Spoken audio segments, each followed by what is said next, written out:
Hello my dear friends, ഞാൻ ബിനോയ്. എല്ലാവർക്കും ബിനോയ്സ് തോട്ടിലേക്ക് സ്വാഗതം. പലപ്പോഴും നമ്മൾ നല്ല സ്റ്റോക്സ്, കൺസിസ്റ്റൻ്റ് ആയ റവന്യൂ ഗ്രോത്തും നെറ്റ് പ്രോഫിറ്റ് ഗ്രോത്തും കാണിച്ച് ഇങ്ങനെ വരുന്ന നല്ല business model, business expansion plans ഒക്കെ ഉള്ള കമ്പനി നമ്മുടെ കൺമുന്നിലൂടെ പാസ് ചെയ്ത് പോകും. പക്ഷെ നമ്മളത് പല സമയത്തും നോക്കി നിൽക്കലത് വാങ്ങുന്നില്ല. അഥവാ വാങ്ങിയാൽ തന്നെ സ്പെക്കുലേറ്റീവ് ബേസിൽ അല്ലെങ്കിൽ ഓപ്പറേറ്റേഴ്സ് ബേസിൽ വല്ല സ്റ്റോക്കിൽ അടി വന്നാൽ അപ്പോൾ തന്നെ പാനിക്കായിട്ട് സെല് ചെയ്യും. ഈ ഒരു അവസ്ഥ ഉണ്ടാവില്ല. ഇപ്പം ഞാനിത് മുന്നേ പറഞ്ഞ സ്റ്റോക്കാണ് ഷിപ്പിംഗ് കോർപ്പറേഷൻ ഓഫ് ഇന്ത്യ. അത് തന്ന റിസൾട്ട് ശരിക്കും പറഞ്ഞാൽ ഞെട്ടിക്കുന്ന റിസൾട്ടാണ് ഈ ഒരു കമ്പനി കൊടുത്തത്. ഈ ഒരു കമ്പനി മാത്രം, ഷിപ്പിംഗ് കോർപ്പറേഷൻ ഓഫ് ഇന്ത്യ എന്ന് പറഞ്ഞാൽ ഇന്ത്യയിലെ ഏറ്റവും വലിയ ഷിപ്പിംഗ് കമ്പനിയാണ്. ലോകത്തിൽ തന്നെ എടുത്തു നോക്കിയാൽ one of the best shipping കമ്പനിയാണ് ഷിപ്പിംഗ് കോർപ്പറേഷൻ ഓഫ് ഇന്ത്യ.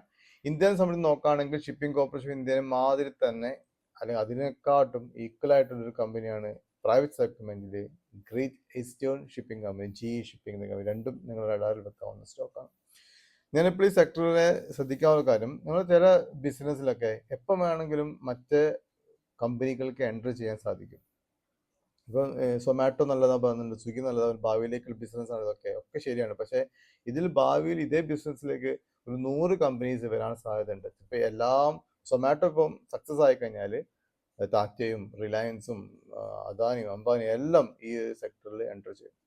പക്ഷേ ചില കമ്പനീസിന് ചില ബിസിനസ്സിൽ സെക്ടറിലേക്ക് മറ്റൊരു കമ്പനിക്ക് പെട്ടെന്ന് വരാൻ വളരെ ബുദ്ധിമുട്ടാണ്.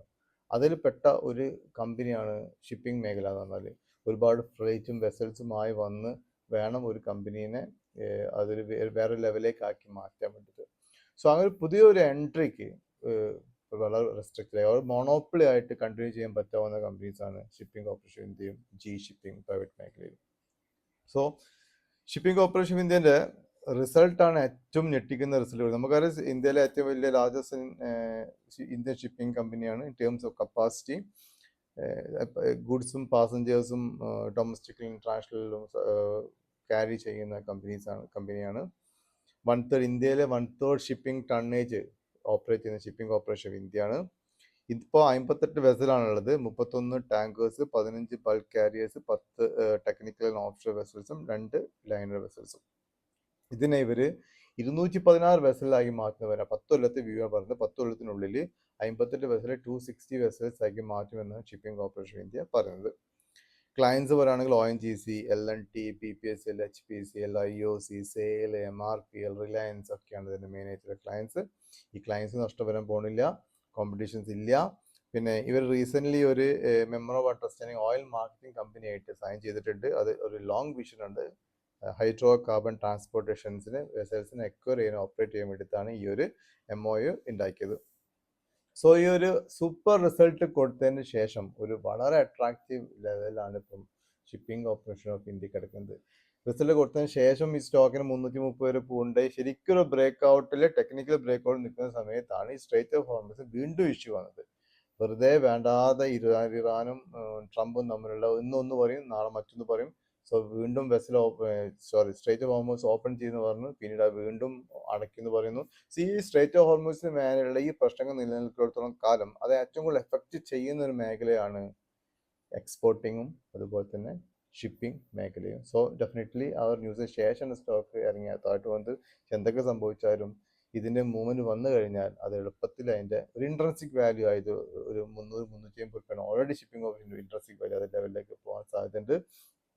ഇതിന് പുറമെ ഈ സെക്ടറിൽ കാണാവുന്ന ഏറ്റവും വലിയ ഇമ്പോർട്ടൻ്റ് ആയിട്ടുള്ള കാര്യം, ഒരു ഹ്യൂജ് ഫണ്ട് അലോക്കേഷൻ ആണ് ഈ മേഖലയെ കൊടുക്കാൻ പോകുന്നത്. കാരണം ഇന്ത്യയിൽ അതിനുള്ള പൊട്ടൻഷ്യൽ വളരെ കൂടുതലാണ് മനസ്സിലാക്കിയിട്ട് തന്നെ ഇന്ത്യൻ ഗവൺമെന്റ് അതിൽ വലിയൊരു ഫണ്ടാണ് ഈ ഷിപ്പിംഗ് മേഖലയ്ക്ക് അലോക്കേറ്റ് ചെയ്യാൻ പോകുന്നത്. അതിൽ ഡെഫിനറ്റ്ലി 100% ബെനിഫിറ്റ് കിട്ടുന്ന കമ്പനിയാണ് ഗവൺമെന്റ് മേഖലയിലുള്ള shipping corporation of India limited എന്ന കമ്പനി.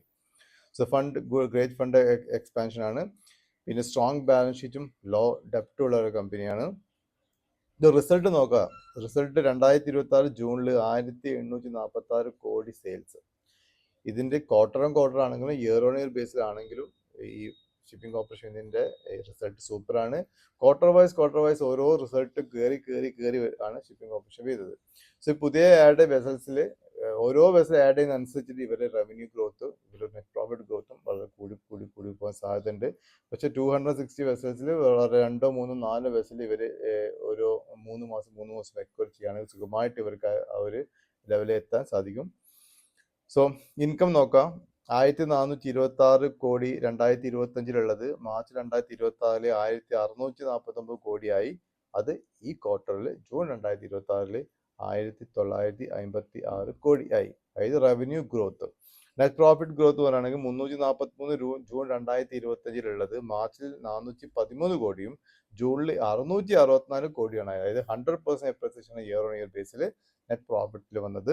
നെറ്റ് പ്രോഫിറ്റ് മാർജിൻ 14.50 ഉള്ളത് 22.93 കൂടി. മാർജിൻ ഗ്രോത്ത് ഉണ്ട്. പല കമ്പനി ഫേസ് ചെയ്യുന്നത് മാർജിൻ പ്രഷറാണ്. അതും ഈ കമ്പനിയെ സംബന്ധിച്ചിടത്തോളം ഇല്ല. ഇനിയിപ്പോൾ വരാന്ന് പറയുന്നത് 292 രൂപ 25 പൈസയാണ് ഇന്ന് ലാസ്റ്റ് ട്രേഡ് ചെയ്ത് ക്ലോസിംഗ് പ്രൈസ്. അതിൻ്റെ ഇയർ ഹൈ 384 ഇയർ ലോ 196 ആണ്. ഇൻട്രൻസിക് വാല്യൂ 374 രൂപയാണ്. സ്റ്റോക്ക് ട്രേഡിന് 292 സോ അതിന് first target 340, second target 370, third target 400 റേഞ്ചിൽ വെച്ചിട്ട് നമുക്ക് വാങ്ങാം. താഴോട്ട് വന്നാൽ പിന്നെയും വാങ്ങാം. യാതൊരു ടെൻഷൻ ഇല്ലാതെ ആവറേജ് ചെയ്യാൻ പറ്റുന്ന ഒരു സ്റ്റോക്കാണ് ഷിപ്പിംഗ് കോർപ്പറേഷൻ ഇന്ത്യ. 10 രൂപ ഫേസ് വാല്യൂ ആണ്. 194 റുപ്പീസ് ബുക്ക് വാല്യൂ ഉണ്ട്. ഡെപ്റ്റ് ടു ഇക്വിറ്റി എന്ന് പറഞ്ഞാൽ 0.2, ദാറ്റ് ഈസ് ഇറ്റ്സ് എ ഡെപ്റ്റ് free company. Return on equity 14.87, return on capital employed 14.04. P ratio industrial പിന്നെക്കാട്ടും താഴെയാണ്. 10.6 ഇൻഡസ്ട്രിയൽ പി. ഷിപ്പിംഗ് കോർപ്പറേഷൻ ഇന്ത്യയുടെ പി 8.46 ആണ്. അതായത് ഈ ലെവലിൽ നിന്ന് ഒരു 30% 40% വന്നാൽ മാത്രമേ ഉള്ളൂ അതൊരു ഫെയർ വാല്യൂഷനിൽ വരുള്ളൂ. ഇൻട്രൻസിക് വാല്യൂ നോക്കുകയാണെങ്കിൽ 370 തന്നെ സ്റ്റോക്ക് പോകണം. ഷെയർ ക്യാപിറ്റൽ 465 കോടിയിൽ 8630 കോടി റിസർവ് ഉണ്ട്.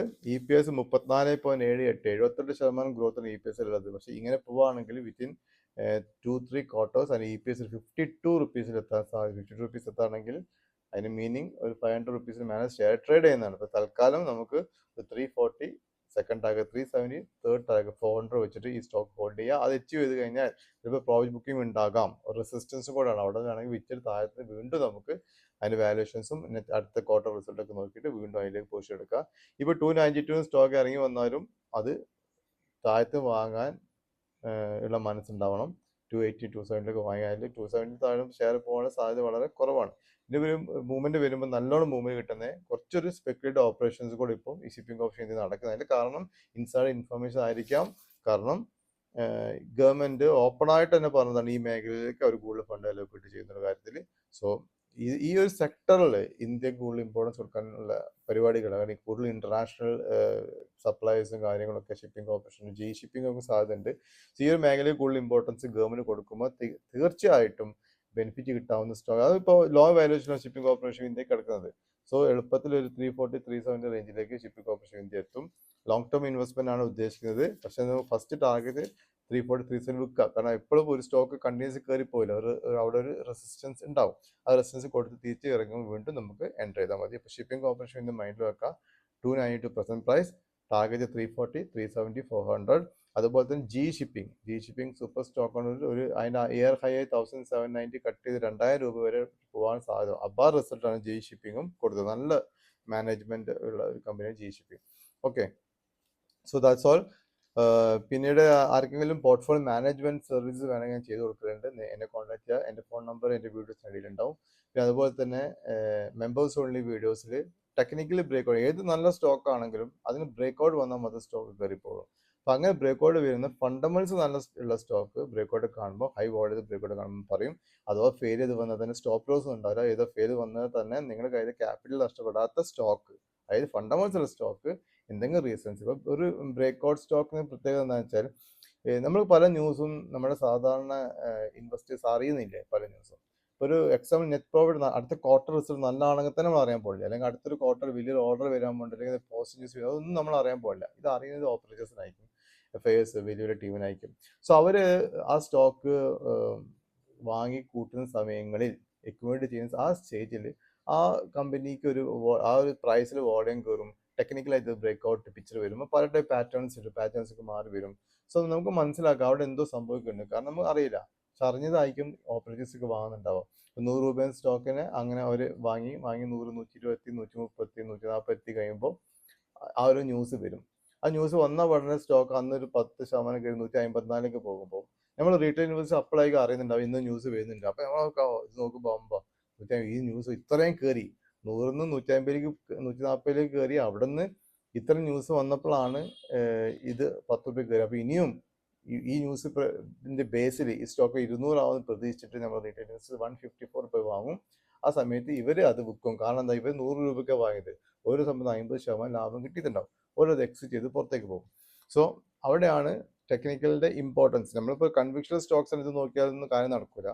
പക്ഷെ ടെക്നിക്കലി ബ്രേക്ക്ഔട്ട് കണ്ടു കഴിഞ്ഞാൽ നമുക്ക് മനസ്സിലാക്കാം എന്തോ something is going to happen this coming, ഏതോ പോസിറ്റീവ് ന്യൂസ് വരാൻ വേണ്ടി മനസ്സിലാക്കുക. ആ ഇൻഡിക്കേഷൻ മാത്രമാണ് ഈ സാധാരണ ഇൻവെസ്റ്റേഴ്സിന് കിട്ടുന്ന ഒരു ഇൻഡിക്കേഷൻ മാത്രമാണ് ടെക്നിക്കൽ അനലിസ്റ്റ് തന്നെ. ടെക്നിക്കൽ തന്നെ അത് ഒരിക്കലും ഒഴിവാക്കാൻ പറ്റില്ല, അത് ശ്രദ്ധിക്കേണ്ട ഒരു കാര്യം തന്നെയാണ്. സോ അങ്ങനെ ടെക്നിക്കൽ ബ്രേക്ക്ഔട്ടിൽ ഹ്യൂജ് വോളിയം ബേസിൽ റിലേറ്റീവ് സ്ട്രെങ്ത് ഇൻഡെക്സും പിന്നെ അതേമാതിരി പാറ്റേൺസ് ഒക്കെ നോക്കിയിട്ട് ഒരു മൂവ്മെന്റ് വരുന്നുണ്ടെങ്കിൽ ആ സ്റ്റോക്ക് നമ്മൾ റഡാറുള്ള സ്റ്റോക്ക് ആണെങ്കിൽ പേടിക്കുന്ന ആവശ്യമില്ല. ആ സ്റ്റോക്ക് ആണെങ്കിൽ ആ സ്റ്റോക്കിൽ ഫണ്ടമെന്റ്സ് ഉണ്ടോ നോക്കും. ഫണ്ടമെന്റ്സ് ഉണ്ടെങ്കിൽ അത് ഇടും. അഥവാ ബ്രേക്ക്ഔട്ട് ഫെയിൽ ചെയ്ത് കഴിഞ്ഞാൽ ഇപ്പോൾ ഫോൾസ് ബ്രേക്ക്ഔട്ട് ഉണ്ടാവും ടെക്നിക്കലി. ഇപ്പോൾ സ്റ്റോപ്പ് ലോസ് ഒക്കെ അടിച്ചു പോകും. ഒരു 10 സ്റ്റോക്കിൽ നമ്മൾ സ്വിങ് ചെയ്തിട്ട് ഒരു 4 സ്റ്റോപ്പ് ലോസ് അടിച്ചു പോയി, ഒരു 4 നമുക്ക് കിട്ടിക്കഴിഞ്ഞാൽ ലാസ്റ്റ് ടൈം നോക്കുമ്പോൾ ഒന്നും കിട്ടിയിട്ടുണ്ടാവില്ല. ബ്രോക്കർമാർക്ക് മാത്രമേ ലാഭം ഉണ്ടാവുള്ളൂ. വേറെ സെന്റിമെന്റ്സ് 100 രൂപ സ്റ്റോക്ക് നമ്മൾ സ്റ്റോപ്പ് ലോസ് ഇട്ട് കഴിഞ്ഞാൽ ഇപ്പോൾ 10 രൂപ സ്റ്റോപ്പ് ലോസ് 90 റുപ്പീസ് ഇട്ട് കഴിഞ്ഞാൽ അത് അടിച്ചു പോകും. ഒരു 3-4 വർഷം അടിച്ചു പോയാൽ നാലാമത്തെ സ്റ്റോക്ക് ചിലപ്പം 100-ന് ചിലപ്പോൾ 140 പോകാനുള്ള കപ്പാസിറ്റി ഉള്ള സ്റ്റോക്ക് ആയിരിക്കും. ബ്രേക്ക്ഔട്ട് കൊടുത്ത് 110 107 കട്ട് ചെയ്ത് ഇനി അടുത്ത കൂടെ കഴിഞ്ഞ 140 പോകാൻ സാധ്യത സ്റ്റോക്ക് നമ്മൾ 107 കട്ട് ചെയ്യും. നമ്മൾ ക്ഷമ ഉണ്ടാവില്ല. കഴിഞ്ഞ ഷെയർ പ്രാവശ്യമായി തന്നെ ലോസ് സംഭവിക്കുമ്പോൾ പേടിച്ചിട്ട് നമ്മൾ എന്ത് ചെയ്യും, 100 രൂപ സ്റ്റോക്ക് 140 പോകാൻ സാധ്യതയുള്ള സ്റ്റോക്ക് 107-ന് കട്ട് ചെയ്യും. അതിന് താഴോട്ടുള്ള സ്റ്റോപ്പ് ലോസ് കറക്റ്റ് നമ്മൾ ഹോൾഡും ചെയ്യും. സോ 3 പ്രാവശ്യം 10 രൂപ കിട്ടിയിട്ട് ഒരു 3 പ്രാവശ്യം 7 രൂപ കിട്ടിയത് കാര്യമില്ല. അവിടെയാണ് ബുദ്ധിമുട്ട്. നിങ്ങൾ ക്യാപിറ്റലിൽ പോകാൻ നോക്കാൻ ഏറ്റവും കൂടുതൽ ഇമ്പോർട്ടൻസ് ഉള്ള കാര്യം, ക്യാപിറ്റലിൽ പോകാൻ പാടില്ല. സോ അങ്ങനെ ടെക്നിക്കൽ ബ്രേക്ക്ഔട്ട് സ്റ്റോക്കിലേക്ക് എൻ്റർ ചെയ്യുക. പൈസ കിട്ടിക്കഴിഞ്ഞാൽ ലാഭം എടുത്തിട്ട് നമ്മൾ കൺവെൻഷണൽ സ്റ്റോക്സ് വാങ്ങാം. അഥവാ ഈ ബ്രേക്ക്ഔട്ട് ഫെയർ താഴോട്ട് വന്നിട്ടുണ്ടെങ്കിൽ അതിനെ ഹോൾഡ് ചെയ്യുക, പേഷ്യൻസോട് ഹോൾഡ് ചെയ്യുക. 3-4 മാസം ഹോൾഡ് ചെയ്യേണ്ടി വരും. എന്നാണ് നമ്മൾ റേറ്റിൽ എത്തി മേലെ നിന്ന് കൊടുക്കുക. അങ്ങനെ ആയാൽ തന്നെ 3-4 ട്രേഡ് എടുത്താൽ തന്നെ ഒരു 30-40% ഒരു കൊല്ലം ഉണ്ടാക്കാൻ സുഖമായി പറ്റും. ഇതിലും ഒരു 8-10 സ്റ്റോക്ക് പറഞ്ഞാൽ 2 സ്റ്റോക്കൊക്കെ ഫെയിലായി പോവാം. നമ്മൾ ആരെ കൺട്രോളിലല്ല, ഓപ്പറേഷൻ ആയതുകൊണ്ട് തന്നെ. അപ്പോൾ 20% ലോസ് ആവാൻ സാധ്യതയുണ്ട്. എന്നാൽ 80% അക്യുറസിയിൽ നമുക്ക് ചെയ്യാൻ പറ്റും. സോ സ്വിംഗ് ബേസ്ഡ് റെക്കമെൻഡേഷൻസ് താല്പര്യമുള്ള ആൾക്കാർക്ക് എൻ്റെ വീഡിയോയിനിടയിലുള്ള ജോയിൻ ബട്ടണിൽ പോയിട്ട് എമറാൾഡ് മെമ്പർഷിപ്പ് സെലക്ട് ചെയ്യാവുന്നതാണ്. So that's all this video. So as usual ഞാനൊരു സെബി രജിസ്റ്റേർഡ് അനലിസ്റ്റ് അല്ല. അതുകൊണ്ട് തന്നെ സ്വന്തം പഠിച്ച് മനസ്സിലാക്കിയിട്ട് മാത്രം സ്റ്റോക്കിൽ ഇൻവെസ്റ്റ് ചെയ്യാം. നിങ്ങൾക്ക് അവരുടെ അഡ്വൈസ് ചോദിക്കാണ്ട് അവരോട് ചോദിച്ച് മനസ്സിലാക്കിയിട്ട് മാത്രം സ്റ്റോക്കിൽ ഇൻവെസ്റ്റ് ചെയ്യാം. പുതിയതായി ഞാൻ ചാനൽ കാണുന്നുണ്ടെങ്കിൽ സബ്സ്ക്രൈബ് ചെയ്യുക. മാക്സിമം എൻ്റെ വീഡിയോസ് നിങ്ങളുടെ ഫ്രണ്ട്സിന് റിലേറ്റീവ്സ് അയച്ചു കൊടുക്കുക, ലൈക്ക് ചെയ്യുക, കമൻറ്റ് ചെയ്യുക. Thank you very much for all your patient listening. Thank you.